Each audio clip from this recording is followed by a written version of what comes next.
Welcome into the CHGO White Sox postgame show. Coming to you live from Studio A of our CHGO offices here in the West Loop of Chicago. I'm your host, Sean Anderson. You can follow me on Twitter at Sean_W_Anderson. You can follow the show on Twitter at CHGO_White Sox alongside me, and I'm very happy to say that. My boys, they're back. Vinnie Duber on the far left. You can follow him on Twitter at Vinnie Duber. He's our CHGO White Sox beat writer. And the man in the middle, Herb Lawrence. Hello. You can follow him on Twitter at Ecknerwall23. He's our CHGO White Sox community leader. Hello. Hi. Hello. Good to be back. Hello. Hi, Steven. Hi, Sean. Hi, everybody in the chat. Make sure you're hitting that thumbs up button. We are coming to you live after a White Sox loss, 11-10 in Flushing. You liked my little joke. That was great. They played in Flushing. You hear it a lot from Pedro Grifol. Got to flush it. It's a loss. He usually says it after a loss. Flushing it. And, yeah. A joke is always better when you explain it. Yeah, absolutely. All I think about is the Homer Simpson going through Flushing Meadows with a bunch of toilets. La, la, la, la, la. Most of my Mets humor comes from The Simpsons. Because they're a toilet team? Yes. And they're my favorite squadron. Yeah, I can't believe that Buck Showalter's still leading that team. The comment from Hugo, though, is interesting. The fighting I see in our boys is different. You guys missed this discourse over the weekend, but the White Sox surprisingly won 2 out of 3 from the Braves. And on Friday, Frank Thomas, you guys know Frank Thomas. I do. He said on the postgame that he didn't want to see another week of this team, that you can't come out that flat as a team after an all-star break. And then they won 2 games. And now we see, even though they didn't win, they put up 10 runs in Flushing, and it seemed like there was a fight, first and third with 2 outs. After Andrew Benintendi steals second, Tim Anderson had a couple pitches to try to do something against former White Sox great David Robertson, and he ended up flying out. And we see the frustration from Tim once he flies out. But I don't know if you guys saw any of that fight that Hugo's talking about. Well, I'll just say this, far less important maybe than what Frank Thomas is saying when the team's in Atlanta and he's in Chicago is the comments that I saw from Pedro Grifol, I think the next day, when he was talking, I don't know if it counts as calling out his team, but certainly commenting that his team wasn't, prepared and wasn't having the focus and attention to detail. I mean, remember all the many words that he said during his introductory press conference about how this team was supposed to play. And here he is more than halfway through his opening season basically saying, yeah, we're not doing it the way we need to be doing it. I don't know if maybe that helped to light a bit of a fire, but certainly looking at the results and the production, the final 2 days in Atlanta from a team that hadn't done it at all, basically, throughout the first half, with at least with any consistency. And then here tonight, this team goes down by a good margin multiple times, 5-0 in the first inning, and then I think the biggest margin of the day was 7 runs at 11-4.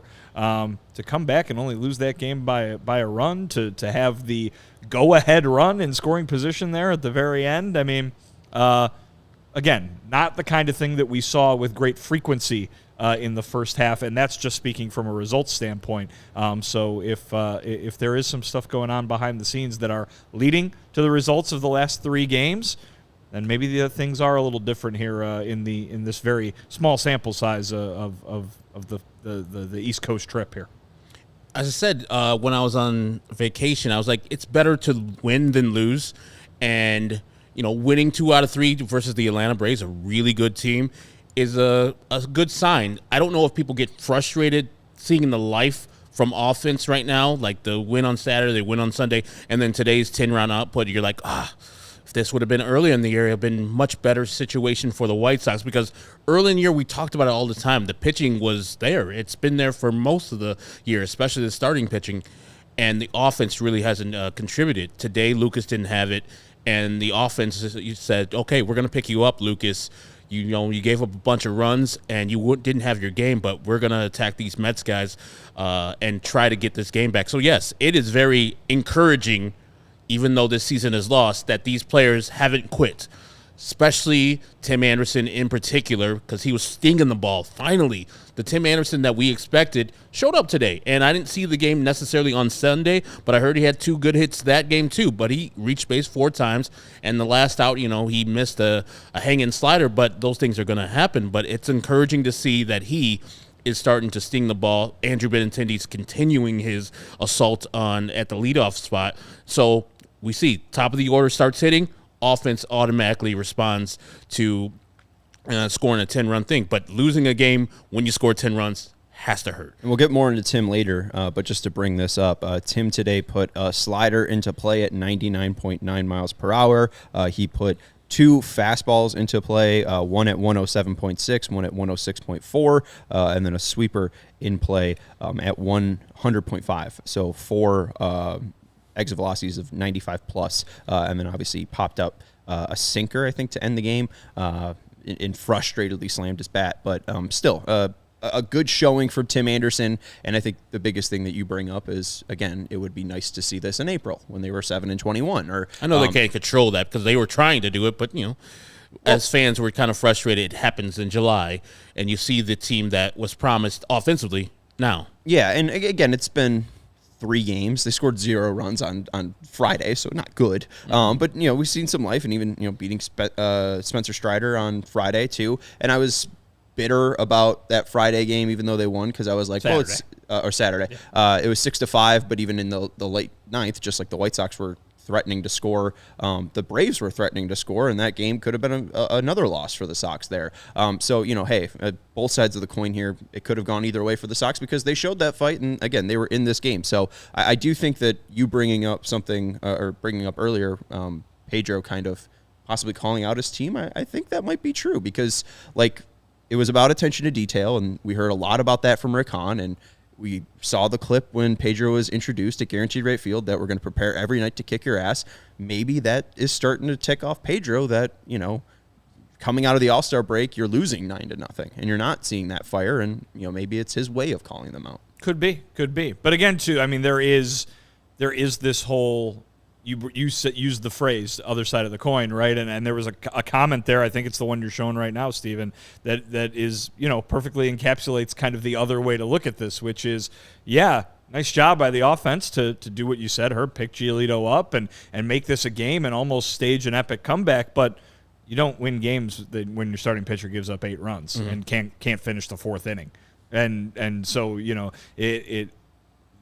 the explanation from this team, from the players throughout the first however many months you want to pick of the season when things were not going right, and you could certainly argue that things still aren't going right, but is they weren't clicking all at the same time. They would have a nice offensive night and the pitching wouldn't do it, or the vast majority of the time the pitching would do its job and the offense wouldn't. This is just another example of that. Well, and truly, Herb, because, I think you look at all assets of the game, fielding was there tonight for the Sox. I don't think anything really stuck out. Jake Berger made a real nice play on Jeff McNeil, made a charging play, nice clean exchange, got it over to Andrew Vaughn. Base running seemed to be great. Benny, I know, was flying around. You noted Tim Anderson's play as well. You also noted Seby's fielding play. Yeah. Just one thing that wasn't there was the pitching. I know Tanner Banks gave up a homer. Brian Shaw wasn't that great. I also found out about his tattoo. That's also not that great. And Giolito struggled as well, but again, he's like the one guy that deserves a little bit of leniency. And also, we talk so much about guys being off of their normal schedule and rotation. He was pitching on extra rest, so which he doesn't like. Yeah, right. So he's noted that in the past. Yeah. Well, I wish I knew that before the game. I would have bet on the Mets. Yeah, and to talk about that Seby Zavala heads-up play, he was up to bat. let's see, Yaz was at third base, and Luke Raley throws a wild pitch. Yeah, Yaz doesn't have that great of speed. Sebi stays in the box as he knows that the catcher is going behind him, and the throw would have to come through Sebi if he threw the ball. And so it's just a heads-up baseball IQ move that I certainly get on them for having sometimes a dumb baseball IQ. I'm going to give him credit there for doing that. And then with the big-time inning they had in the 7th inning was kept alive and actually fortified by Tim Anderson. It's a ground ball double play to third base to Beatty. Instead of, just lagging and not hustling to second as a team that is this many games behind 500 and behind first place, you might expect. And we've seen Tim a couple times dog it sometimes. And then he hustles into second to break up that double play. That continues the inning. They score 7 runs in that inning. That is what you want to see from your team, even if they're bad. You're professionals. You still get paid, and you still are expected to give 100%. And that's good to see that they still have fight in them, that they're still giving that good effort. And that's why this is one of the reasons why I don't want to trade Tim, because I know that good Tim is going to come. If he gets traded, I know it's going to be on another team. If he stays next year, good Tim's going to be back. So I'm looking forward to that. It's encouraging after all the crap that he's been through and all the bad plays he's been doing this year that he's actually finally turning the corner. It looks like he's being the rest maybe over the All-Star break really helped him out. Well, Herb, I mean, what you're saying there is not wrong, but it's a lot of the kind of thing that you hear when a team is already done and out of it, and certainly that's the opinion that you and plenty of other people have about this White Sox team. But to just talk about what they're thinking right now and what they're saying, they're not seeing this as, oh, well, we're professionals, we've got to go out there and give a good effort, because the spirit of play or something like that. They see this as their last chance. They see this as the last time that they can avoid a sell-off. There's only, about 10-ish games before the trade deadline.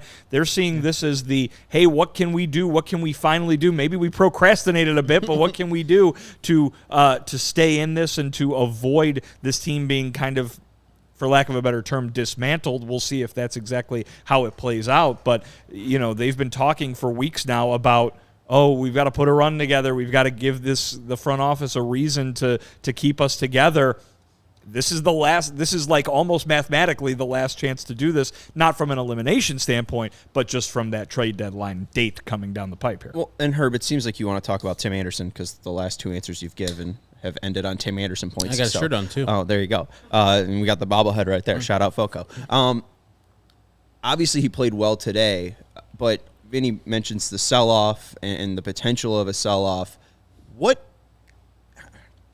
can we expect from the Sox? Because I don't even know if I would say that selling Lucas Giolito and Lance Lynn are like a sell-off. I mean, if Tim Anderson's still on this team, I don't think the White Sox really did enough to sell. I don't think the White Sox did enough or will not do enough at the deadline to truly make it a full sell. It still kind of feels like you're just sitting on your hands and, getting rid of what's going to be gone anyways. Yeah, but I don't see...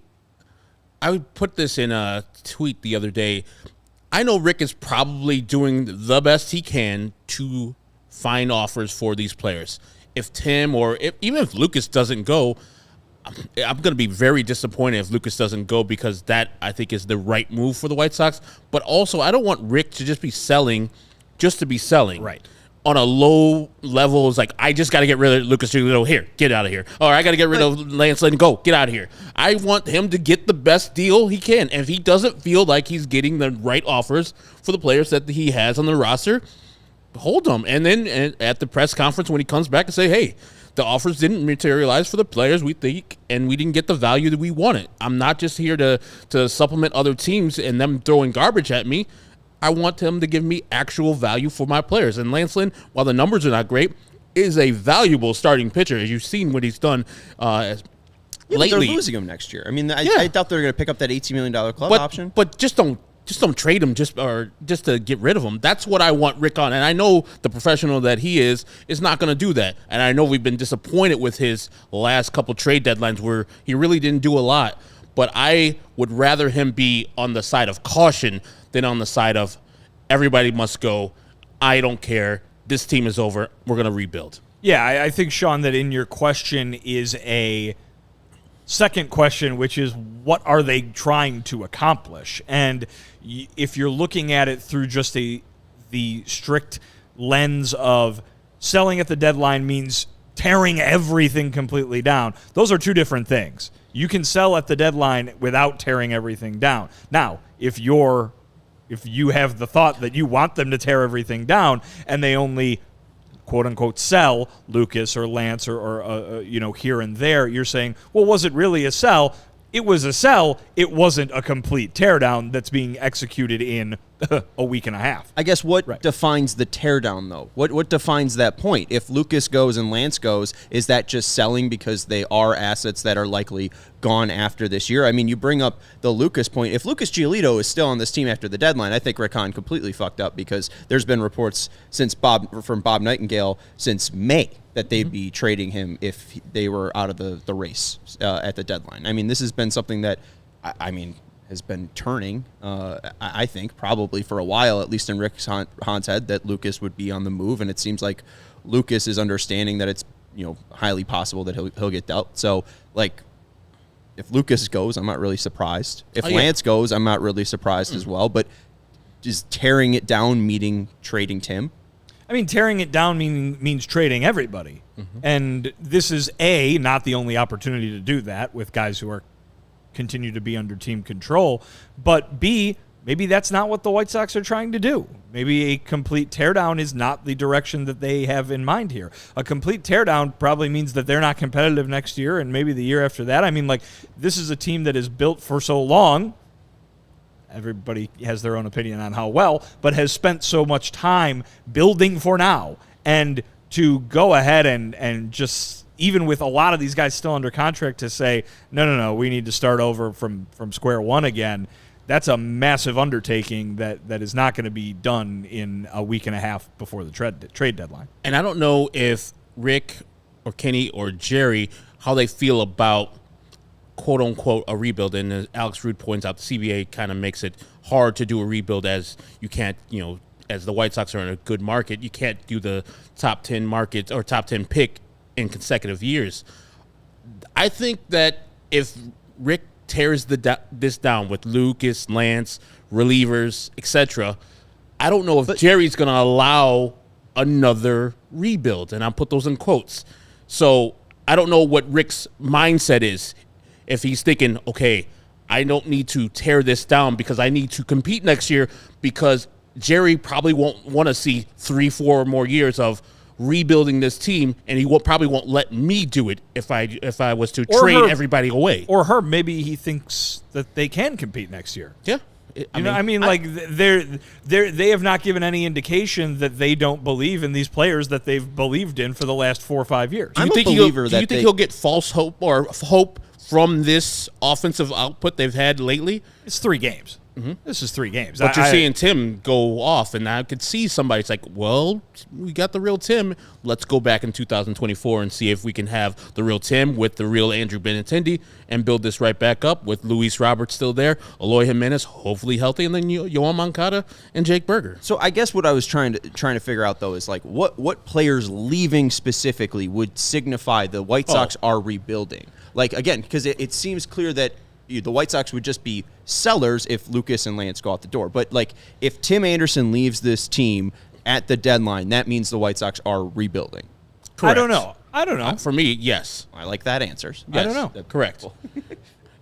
Him, Eloy, I think that signals them. Oh, but rebuilding. That's a different question. Well, but what has been... volume. Volume is what does it. And guys that are under control, too. I would say either of those two going. Cease. Robert Cease, Eloy, and Andrew Vaughn have been labeled as the untouchables by some baseball media, John Heyman. So if any of the untouchables are touched, do you think that signals a rebuild? Yes. Yeah. Okay. Yeah. So if Tim Anderson's traded, because I'm in the camp that if Tim Anderson goes, Lance goes, and Lucas goes, and none of those players are on the 2024 team, that they could still compete in the AL Central. Yes. Go look at the Cleveland rotation right now. A lot of those guys are, and I know Cleveland's a different organization, especially when it comes to developing pitching, but a lot of those guys are rookies right now in that rotation. Looking at the way the White Sox are set up right now, it would be it would seem very likely to me that their intention would be to compete in 2024. And I think that any moves that would significantly harm that goal would be surprising to me. And Fred, I was speaking as Rick Hahn. Of course I don't believe in that. I was speaking if Rick Hahn would think that if he got the real Andrew Benintendi. So, yes. What was the comment? I was just saying, like, if Rick was thinking, okay, I'm getting the real Tim, and Benintendi's been on fire as the leadoff guy, we get that next year. I'm not saying that as Herb's beliefs. I mean, Benintendi, and I know I'm about to speak well about the man, so please, We should have a siren. I might faint. This Positivity from Sean. This doesn't include. No, wow. That just sounds like the beginning of an REO song. That's Oppenheimer right there.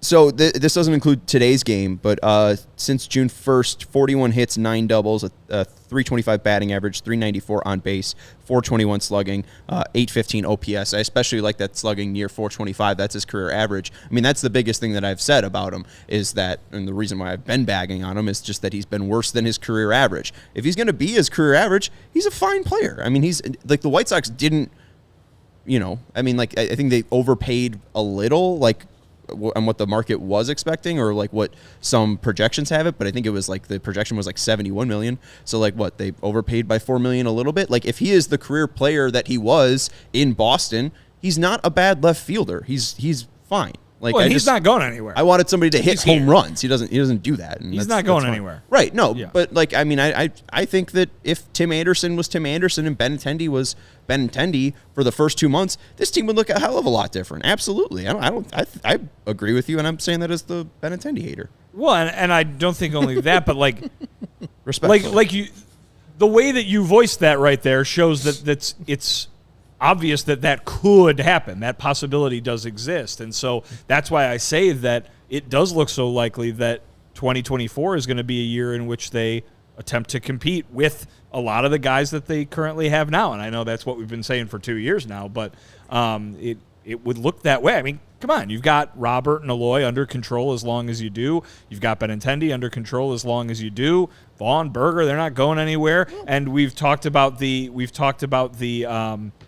challenges that face them this winter in assembling a pitching staff, particularly a starting pitching staff. But when you got Dylan Cease at the top of the rotation, there's nothing saying that you can't give it a go. Let's take a break here because you mentioned Jake Berger. And honestly, I think if Lance Lynn was out the door, Lucas is out the door, and like Kendall and Joe Kelly were out the door, I still think that's selling. And I think if you throw Jake Berger, I think that's still selling. I don't even think that's a teardown. We'll get into that in a second. And again, I just think there are multiple ways that they can go at multiple different points in time. You know what I mean? Like, so if you see a move that surprises you at the deadline, but not 10 of them, right? Maybe that doesn't count as a teardown. If you don't see any of that, doesn't mean a teardown can't come a few months later. So, I mean, rarely are doors closing and things being taken off the table. There are certain quote-unquote deadlines, and I think that's why we keep talking about Lucas Giolito. That's why we keep talking about Lance Lynn, because guess what? Those guys could walk out the door, and you could here's an opportunity to get something for them before that happens. I think, too, I mean, let's take a break. Take on the sun with gear built to last. Our friends at Shady Rays have you covered with warm weather ahead with premium polarized shades at an affordable price. Shady Rays is an independent sunglasses company that offers a world-class product that's just as good as any expensive pair we've worn. Look at my beautiful models and Vinnie and Herb. And Vinnie's got his other shades on. He's got the wood ones on, not his sleek white ones. So the white ones got a lot of wear the last week in the great Northeast. They're tired. They also woke up at 3:30 this morning. They did also wake up at 3:30 this morning. And that's not all, too. Shady Rays offers the most insane protection program in all of eyewear. Obviously, they're going to make you look good as well, but every pair of sunglasses is backed by lost and broken replacements. If you lose or break your pair, even on day one, they told us that they will send you a brand new pair. No questions asked. You can wear your Shady Rays with confidence because they have your back long after your purchase. And if you don't love your Shady Rays, you can exchange them for a new pair or return them for free within 30 days. There's no risk when you shop. Their team always has your back. Exclusive for our listeners, Shady Rays is giving out their best deal of the season. Go to shadyrays.com and use code CHGO for 50% off 2+ pairs of polarized shades. You can, honestly, if you like them so much, you can go buy them. You can go buy Vinnie's pair. You can go buy Herb's pair. I think they're actually the same pair, just in a different finish. Vinny's got like a wood grain finish. They have a lot. And Herb's got a sleek black finish to his. Try for yourself the shades rated 5 stars by over 250,000 people, including Herb, myself, and Vinny. Also, that lovely bobblehead, we mentioned before, that Tim Anderson won, was donated by FOCO. Some set decorations they've given out, even the Southpaw one behind us has been donated by FOCO. Check out FOCO.com, that's FOCO.com, or click the link in the description below. Get fitted in the best sports gear around with FOCO. They got hoodies, shoes, signs, bobbleheads, and everything in between. And since it's baseball season, they have aloha shirts, straw hats, polos, bags, everything you need for a game, especially when the Sox return to the South Side starting July 25th and 26th.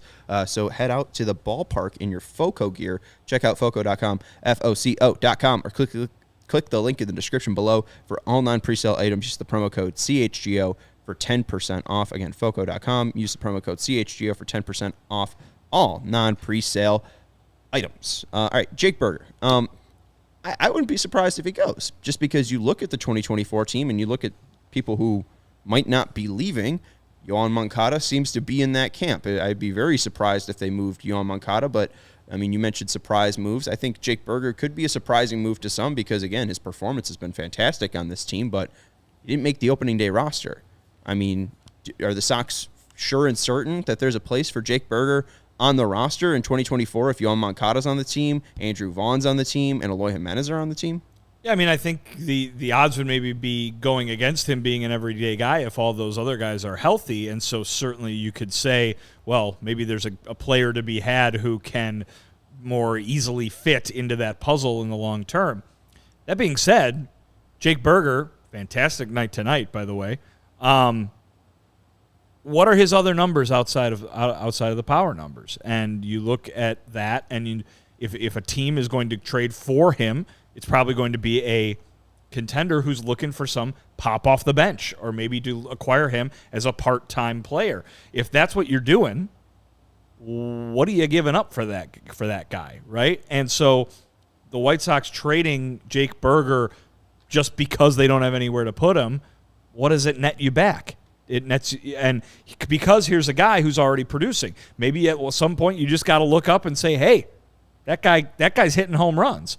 And to be quite fair, Jake Berger coming off the bench for the White Sox, if everybody's healthy, doesn't sound like that bad of an idea either. So, again, there's a lot to think about there, and I think that just laying that out right there gives you a glimpse into the pros, cons, what has to be weighed, the future, the now, with the return, the value to your own team in the long term, that every single one of these players or proposed deals or imaginary deals, that's what a front office's job is to do. And if we're going to sit here and talk it out and come to 3 or 4 different conclusions, imagine what they're going to come to and how they've got to eventually pull the trigger or not pull the trigger on something like this. So at the end of the day, I think the return probably speaks the biggest with any of these guys. Some team with maybe the team with the best farm system in baseball calls up Rick Hahn, says, we want Dylan Cease, we're going to give you 8 guys for him, kind of thing. I'm okay, right? Hit the button. Well, right. Okay, right? And so that's what I mean, is like you describe him as untouchable, but what's the return? And so that market and the actual proposed deals from other clubs is what's going to drive the possibility of these things happening. I think the pitching market could get interesting because, I mean, maybe Rick Hahn doesn't trade Lucas Giolito because he doesn't get the price, and I think it'd be stupid for him to just sit on Lucas, but maybe that scenario presents itself. Maybe it's not 8 prospects, but the Orioles, I think, have 9 prospects in the top 100. Maybe they give you 4 for Dylan Cease, and Rick Hahn then pivots and says... it turns into a regular Matt Latos trade. Oh, exactly. Should we bring that there up? it is. Yes, right. We are here. Right, you said it. I can't. I got to take the gift. I can't look what gift horse in the mouth? What is Correct. that? All right. On December 17th, 2011, the San Diego Padres acquired Matt Latos. Cat Latos, future White Sox great. 4. And I guess the Reds. Wait. Yeah. The Reds traded for Matt Latos to the Padres for Brad Boxberger, All-Star, and saves leader in 2015. Yonder Alonso, All-Star, former White Sox great, in 2017. Edison Volquez, All-Star, in 2008, and then won a World Series in 2015 and threw a no-hitter in 2017. This trade was made in 2011. I mean, and Yasmani Grandal. All-star. And went to the World Series or the LCS 5 years in a row. Current Was a White Sox $70 million catcher. Yes. Insane. I mean, that's honestly, a heck of a return. That is the worst trade in Major League Baseball history. And I understand. Well, not for the team that got all those All-Stars. Well, I'm saying the team acquiring Matt Latos. That was the worst trade in Major League history. But to go back to Jake Burger, he's shown improvement from the player he was last year. Absolutely. Not only with the bat, as we see the 21 home runs, but with the glove. Vinnie commented, he's like, man, he's out there picking it. Remember last year, he was a butcher in the field, and I remember us talking about, no, we can't have Jake Burger in the field this year. When Yohan went down, it's like, ugh, he is so terrible at fielding. I don't know what the numbers are. Only the 3 outs errors above average. this season. Just 3 errors this season for Jake Burger. Yeah, like the outs above average might be low, but he can pass as a Major League third baseman, everyday third baseman. Maybe not for the White Sox because they already have Yohan Moncada. But I think that Rick Hahn and Katie Williams are probably kind of apprehensive on him because, as we said, he didn't start the year on the team. And so they didn't have faith in him being this player. And they might think of players that they held on to after having a great year, like Gordon Beckham, like Carlos Quentin, like Avisel Garcia, and didn't trade those players, and then those players fell off the table. Will they think, okay, he's at maybe his zenith? He probably won't, and also Daniel Polka. Remember, they brought him up in this game because he's got the most 116 mile per hour hits in StatCast era. Jake Burger, I think, tied him today with his three 116 mile per hour hits this year. So they might say, okay, we got burned on those 4 guys. We might have to move Jake Burger because, firstly, when Yohan comes back, he really doesn't have position. And then secondly, if somebody really wants him as a third baseman, first baseman, their designated hitter, and they're giving us somebody that is valuable, hey, I like Jake. I think the player can grow into something better, and he has many years of service time available. But I can see those people saying, I don't want to get burned again on a flash in the pan that sizzles out, and then next year we get nothing for him. But remember, too, like I was just saying, they don't have to do that in the next week and a half. No, they could do that in offseason. They can say right now, every team that's coming to us asking about Jake Burger, they want him to be a pinch hitter off the bench to provide some pop, and they're only going to give us a single A guy for him, or a low rated guy for him. Let's hang on. Let's hang on to him and see what teams looking for a third baseman might want come December. What teams looking for a designated hitter might want come January. I mean, I'm just saying, it's if the thing that's going to drive any move is going to be what they can get in return, and it's not going to be, oh God, we don't know here on August 1st what we're going to do with Jake Burger on March 30th next year, so we got to trade him right now. That's not how this is going to work. And also, think about Rick Hahn. He also deals, when he doesn't get a deal at the trade deadline, he still goes back to the GM and says, hey, how about that deal right now? We remember the Lance Lynn deal where Lance didn't want to be moved. Then he went back to Chris Young in the offseason and said, hey, can we work that deal out now? Kind of stuff. So if he is talking to people about these players who are still on the books, eventually they could be traded. And I wouldn't begrudge Rick if he traded somebody like Jake Burger off the team right there at the trade deadline or in the offseason, because there's a lot of small market teams that are looking exactly for what Jake Burger is. Cheap, home run guy that can be used for the next 5 years under their books. And I would never advocate for the White Sox to make a bad deal, but the last time they were in a similar position like this where they were clear sellers before the deadline, maybe it's not the exact scenario because the other team was an actual rebuilding team in 2017, but they had a similar record, similar vibe going into that trade deadline, and they were the team that acted first. They got that deal done for Jose Quintana on July 13th. During the All-Star break. July 18th right now. I think that, again, Rick isn't afraid to make a deal early. I think Rick honestly is probably a little bit too gun shy. I think he waits to actually make sure that he has the best deal possible, and I think that's why we didn't see any deals made last year. But I do think that you look at the teams that are interested in Lance Lynn, Texas, the Rays. Reportedly. Reportedly. Yes. And I think Milwaukee would likely be interested in a player like Lance Lynn because their third best pitcher right now is Colin Ray. That he's not good. I know you guys don't know much about Colin Ray. He's bad. Former Padre. Lance Lynn, only $10 million or what, $18 million right now. If the Sox ate some of that money, I think it'd be very possible that they could pair Lance Lynn and Jake Berger in a deal to go to Milwaukee because they need first base help. They like home runs. Same with the Rays. I mean, that's half of their philosophy is let's hit as many home runs as possible. Like maybe they could tag Jake Berger along with Lance Lynn to make that $18 million price tag for Lance Lynn look a lot appealing to eat for teams. Or maybe the Sox, if they're able to, take some of that burden off for a team acquiring that Lance Lynn money, again, boosts up the trade package there. But I wouldn't be surprised if Berger goes because I'll ask you this, Herb, like who would you be more surprised goes? Tim or Jake Berger? Oh. Because position-wise, again, like we know that there's obviously a spot for Tim next year if he's on the team.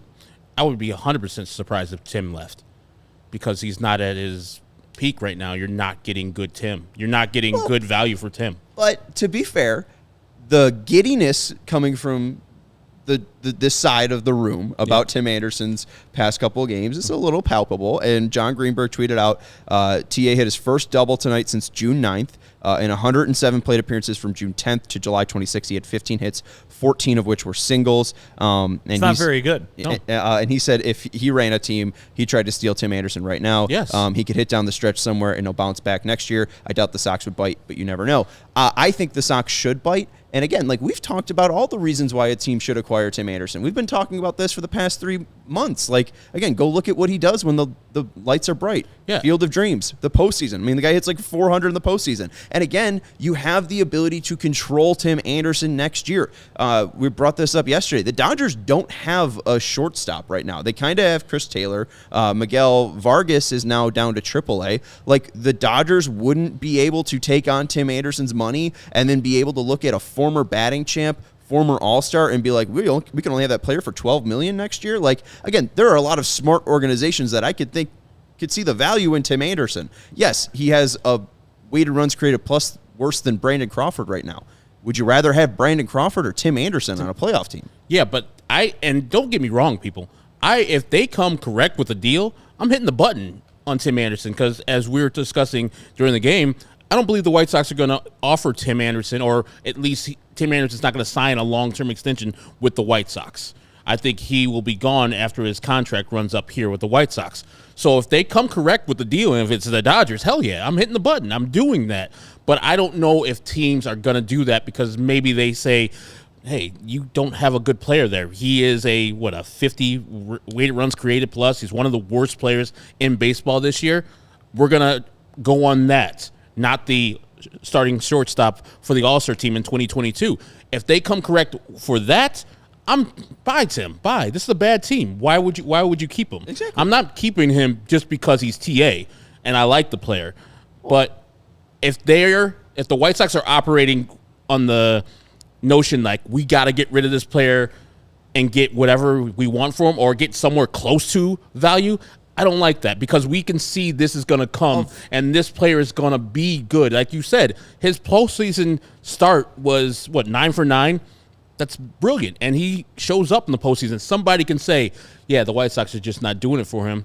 We can get him in our camp and he'll be the Tim Anderson that we want. But if they want Tim Anderson, I think they got to come correct, and I don't think they will. Of course, no one wants their team to take on a bad deal. Like I think we could scrub that narrative. If the White Sox get hosed, we'll be able to see that clearly. If Tim Anderson's traded off this team, we'll be able to do our own research to see if we're positive or not about the deal. Right?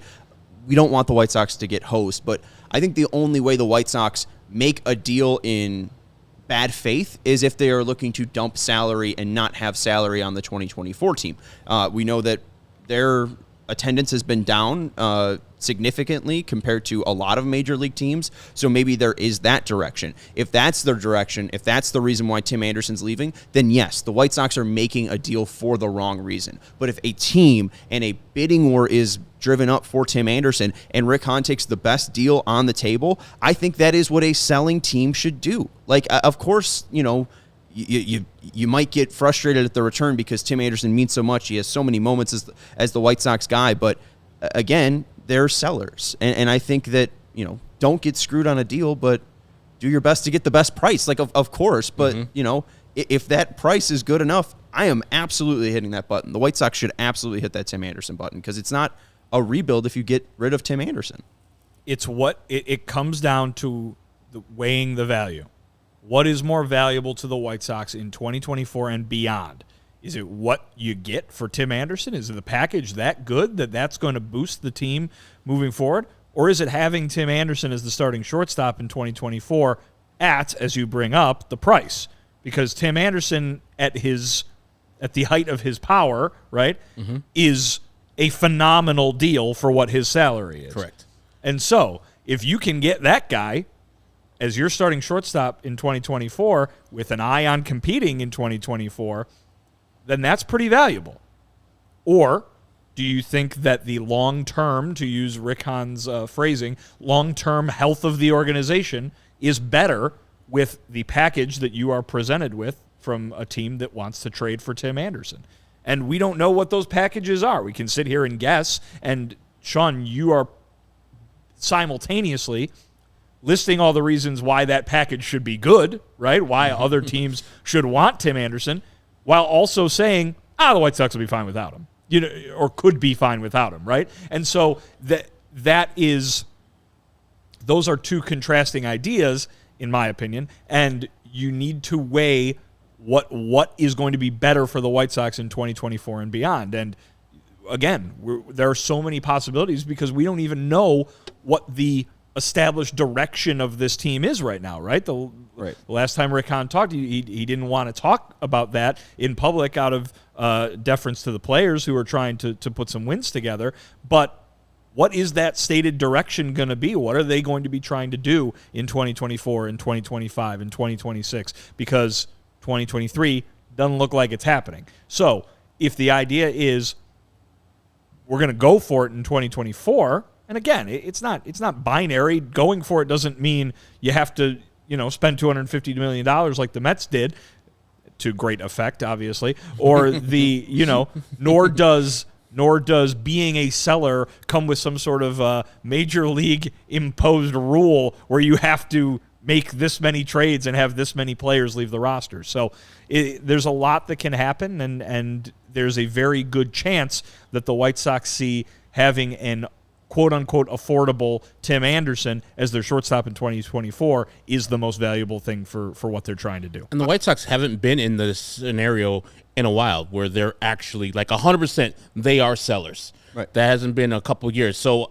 and like I stated before, I think there's going to be very few teams that are going to be sellers this year because of the playoff format, because of the closeness of the garbage AL Central and the garbage NL Central. There's so many teams like the goddamn Cubs that are going to be like, hey, we're in this thing. We're going to be trading for players instead of selling off players, which they should be doing. And so hopefully Rick Hahn sees the market and says, we are one of the most valuable sellers out here. We have players that people want on their team, and so we can strike while the iron's hot. And if TA's part of that, so be it. If other players are part of that, so be it. I know that everybody says there are a couple of untouchables.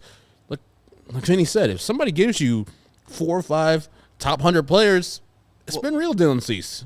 It's been real. It feels like, again, if Luis Robert goes, that's the true sign of, they're tearing things down. And I don't think there is a deal out there that gets done for Luis Robert Jr. So I don't think they're hitting the button, right? As much as Shohei Ohtani has value, he's only a 2-month rental for a team, and they're not going to trade him. I think Luis Robert is the most valuable trade asset, and if he gets traded, the deal would be astronomical because of the player he is and the years he has beyond, and a very favorable deal. Absolutely. I mean, he's the best, or one of the best. I mean, top 3 center fielders in the game right now. And so it will take something miraculous to get him off this team. But that's what I want Rick to be going into, and I'm sure he is. The trade deadline. Somebody offers him something like when Jose Quintana was on the market. That's why Rick acted fast. Like, you're giving me Eloy Jimenez and Dylan Cease? Bet. I'm already done. We're stop talking. you've already sold me. If they give something And that he got Brian Flete and Matt Rose too, man, he was like those two. Oh man, those first two suck. Flete.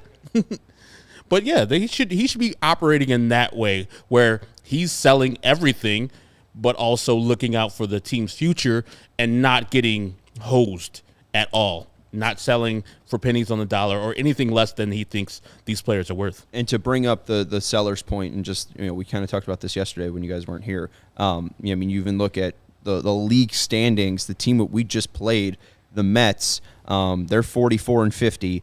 And I was just talking to Mets content creator Jolly Olive yesterday, and he was pretty adamant that the Mets won't even be selling. So you look under them, the Tigers, I don't know if they have any super intriguing assets to sell. They're not selling. They're 5 games out. Couldn't even guess their All-Star last week. Mercy, yeah. Who is it? Michael Lorenzen. Oh, Still don't even know. St. Louis Cardinals said they are selling, and obviously there's some interesting pieces there with Arenado and Goldschmidt if they do truly sell. But the Pirates, I don't know if they really have anything. The Sox, and then the Nationals, Rockies, Royals, Athletics. The Sox are really in a place where they are the sellers. They have a lot of, they're at the farmer's market. They have the prettiest strawberries. They have, the nicest bananas. I don't think any farmer market around here will have bananas, but you get the point. Good band name, by the way, the prettiest strawberries. Oh, thank you. Saw them play at Rage Fest 1995. It was great times. Rage Fest? Oh, yeah, it was great. In 95? Oh, man, I'm old, Sean.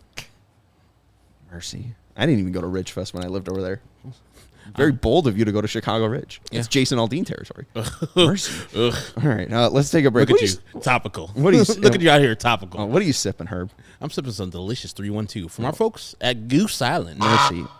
Thank you, Steven. CHGO, supported by Goose Island Beer Company, Chicago's beer since 1988. Their beer roster includes the 312 wheat ale that Herb's drinking. Matt Peck earlier was drinking the Goose IPA. They also have the Tropical Beer Hug, and they have a nice little sampler as well. Were you here when Zach Guilford from Matt Saracen was doing the read? I was not here. It was electric. Yeah. It was? Yeah. If you guys haven't checked it out, we CHGO play it? Bulls earlier. Kidding. Zach Guilford, the actor who played Matt Saracen on Friday Night Lights, did the read, the Goose Island read. Did it well too. You guys watch Friday Night Lights? Oh my God, who didn't? Neither did I. I'm sorry, Herb. You didn't? No. Oh my God, you need to go back and watch it. I don't know if I do. It's quality.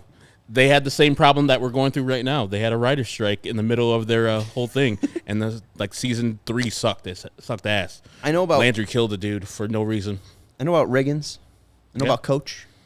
But, that's about it. Is Laura Dern in that show? No, it's The lady looks like Laura Dern. no. I forgot the actress's name, but she was also in the movie. Oh. Friday Night Lights. That movie sucks too. They the lose. movie was terrible. They lose? Yeah, Mercy. Justice for Booby Miles. Booby Miles. Also, make sure you're checking out the Tropical Neon Beer Hug series. They do have a nice little sampler. You get the juicy one, you get the neon one, you get the hazy one, you get the Tropical Beer Hug one. That one's a dry hopped Imperial IPA, 9.9% alcohol. That's dangerously easy to drink. So grab an ultra fresh brewery exclusive beer at Goose Island's original brew house on Clybourne Avenue in Lincoln Park, or from their tap room on Fulton Street in Westtown. Goose Island Beer Company, Chicago's beer. Also, Connie Britton is her name. Connie Britton. Okay. Very good looking. Also, with Goose Island, we do have an event coming up. We have the Crosstown Series event happening on July 26th and August 16th.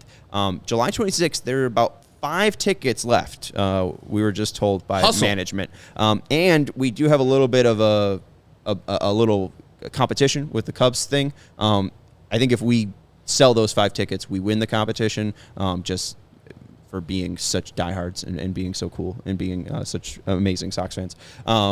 But we are looking close to a sellout there. So make sure you're joining us on July 26th at 7:10 p.m. We're going to have a pregame meetup at a bar out in Oak Forest, the Colada Bar, attached to Gaelic Park.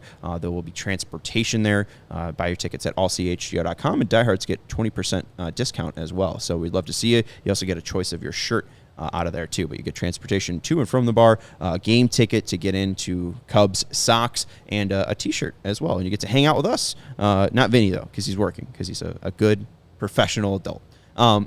Anyways, also want to let you know another chance where you can hang out with us. We have the CHGO Kickoff Classic at Cog Hill, August 25th, 9 a.m. Sign up at allchgo.com.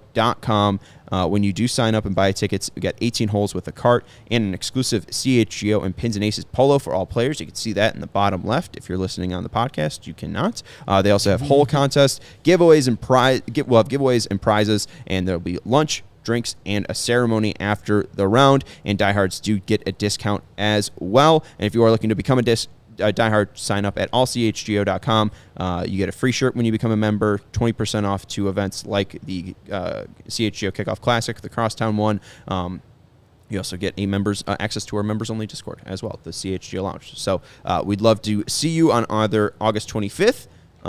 26. August 25th. Oh, August 25th. Yeah, okay. Which one's the Cubs one? We need help. You got it. August- July okay, 26th, August 16th. We would like to see you on either or at all of them on July 26th, August 16th. Those two are the Crosstown Series, and then August 25th for the CHGO Kickoff Classic. And again, diehards get 20% off. All right, Lucas Giolito, let's get into a start, and then we'll wrap up this because we'll probably be talking about the Sox selling for a while. Make sure you're hitting that thumbs up button, too. We appreciate it. I know we got a lot of people watching, but not a good watch to like ratio. You guys are commenting a ton. Just make sure you're hitting that thumbs up button. We'd really appreciate it. Lucas Giolito, 3 2/3 innings pitched, 8 earned runs, 6 hits, 5 Ks, 5 walks. A bad game from Lucas. Yep. Flush it. You talk about him not liking to pitch on extra rest. He did have extra rest. I don't know if the Sox were doing that to miss the Braves. I don't know if they were doing that to just give him some extra rest. The latter would be my assumption based on the way that they've talked about wanting to get all these starting pitchers some extra rest. But Lucas is a very routine-oriented guy. And, I think he's talked about even when just, an off day comes around and makes it 5 instead of 4 for him, that it's sometimes not even to his liking. But we have a big enough sample size this year from Lucas to know that this is quite an outlier. I believe this is the only game other than that early season game in Pittsburgh where he's allowed more than 4 runs all year. So this is just looking like a clunker, and there have been very few of those for Lucas this season. Do you think the White Sox gave him all this rest just to avoid starts like this where, I know today's start didn't necessarily tank his trade value because teams probably don't look at just one start that's close to the trade deadline and say, oh, he's terrible. They look at the totality of the season, but maybe the White Sox are like, okay, just less time exposed to hitters and less starts for the Whites or for Lucas Giolito. That means we could trade him a little bit more earlier than if he started on Friday like Michael Kopech did, and then he has to start like 2 days from now, and you'll have more starts for the Lucas Giolito on the White Sox, and then maybe some teams will be like, okay, he's had 3 bad starts for the White Sox instead of just the 1 bad start versus the Mets here. So you have him less exposed to bad outings. He's already posted what he needs to post, and teams are already salivating for him. So if you have these type of starts and he continues to do it, maybe the price gets driven down. No. Okay. Yeah, I don't think the price gets driven down. I don't think, again, I think there's a good explanation on why this could have been a bad start. Obviously, people just have bad starts, but also very routine-oriented, just got more extra rest, and we've seen this be very particular with Michael Kopech in the opposite way. When he has more rest, better he is. Lucas, when he has a consistent schedule, and we saw this get thrown off by the lockout last year, threw him off. He got off of his workout regimen, and then we saw that lead to injuries, and he had a horrible 2022. I think his 2023, he's shown that he's pretty consistent, and there's a lot of a lot of these playoff teams, again, there's a lot of teams that are in playoff contention, which doesn't mean that there's a lot of good pitching staffs. Like Houston, we could look at Houston, that the reason they won the World Series last year was because of their pitching. No Justin Verlander. Framber Valdez has been horrible. Hunter Brown just got lit up today against the Rockies, your AL Rookie of the Year pick. I understand that Lucas Giolito might not be an ace, but he's a top 3 pitcher for most playoff teams. So I do think that, especially with their contention window closing, Dana Brown being a maniac, maybe the Astros go out and get him. I just wonder if it's his last start. When do you think his last start with the Sox are? Do you think it's July 20 before? His next scheduled start would be July 23rd against Minnesota. Does he make that start? I don't know if you can accurately make that prediction because what you were just saying earlier about going out there and getting a deal done, quote unquote, early, right? You brought up the Quintana example.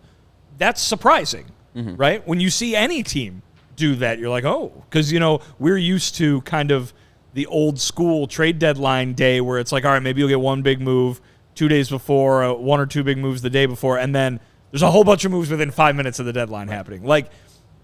And so when you see something a week out or a week and a half out, you're like, oh, wow, that team really jumped the gun kind of thing. That team really went out and was proactive, and it's not fitting into that norm that you're expecting. So I don't know if you can say that I don't know if you can make that prediction accurately on, are there tea leaves to read about when he's going to make his last start? I just think he keeps starting until a deal happens. Well, just to bring in White Sox lore, obviously we saw an early trade with Jose Quintana. We saw a last-minute trade acquiring Jake Peavy in 2009. I do think that Peavy obviously had different leverage. He was a former Cy Young winner. He was an ace of a staff. He was possibly the finishing piece of a team's pitching rotation. Jose Quintana was looked as a future piece to help them just with future success, right? And current. Yeah, for that Cub team. Current, right, yeah. But the selling point too of why you give up Aloy and Dillon was because of the control. Lucas is very much for a team looking to win in the next 2 months. Yes.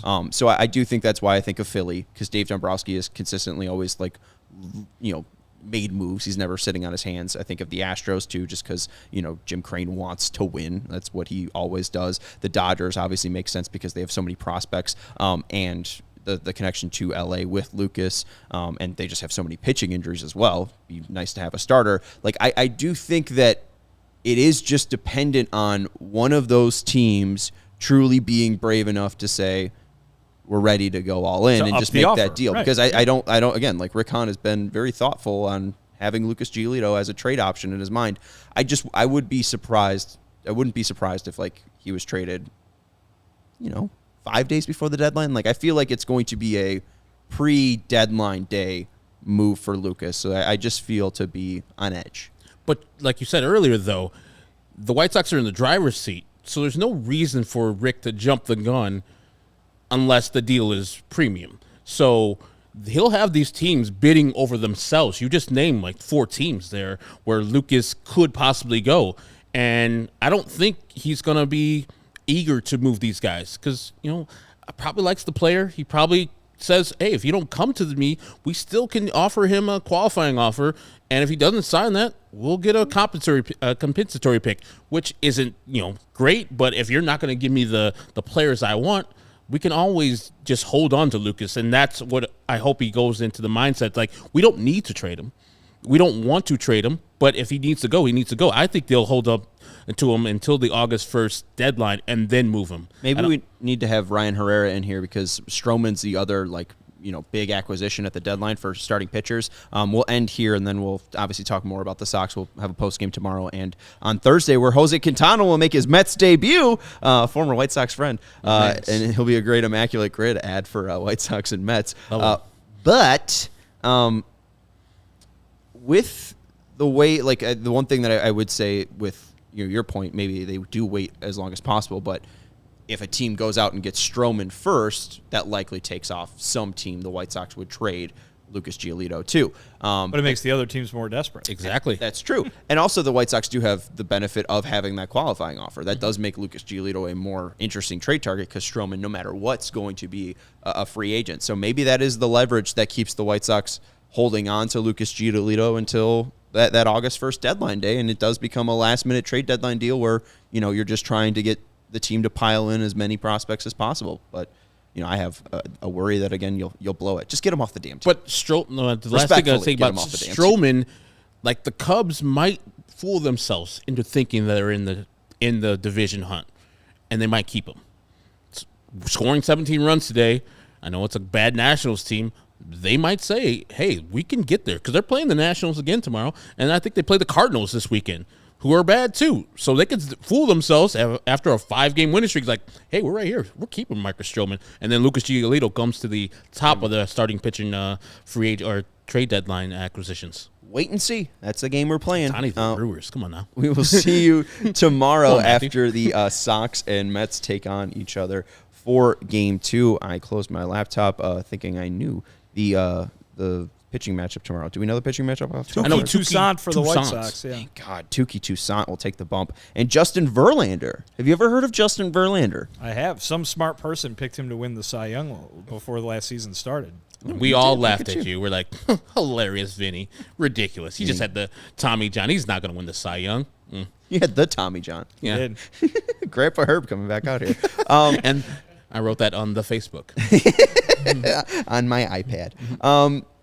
Final thing I wanted to bring up too, Francisco Alvarez hit 2 homers. The only catcher you couldn't name, rookie catcher with 20 homers, JP Arancibia. Wow. Yeah, you guys didn't know Toronto Blue Jays. Willen Rosario off the top of your head. He's the most recent rookie Yeah. catcher to hit 20 homers. Mike Piazza, Carlton Fisk. Got and, those two.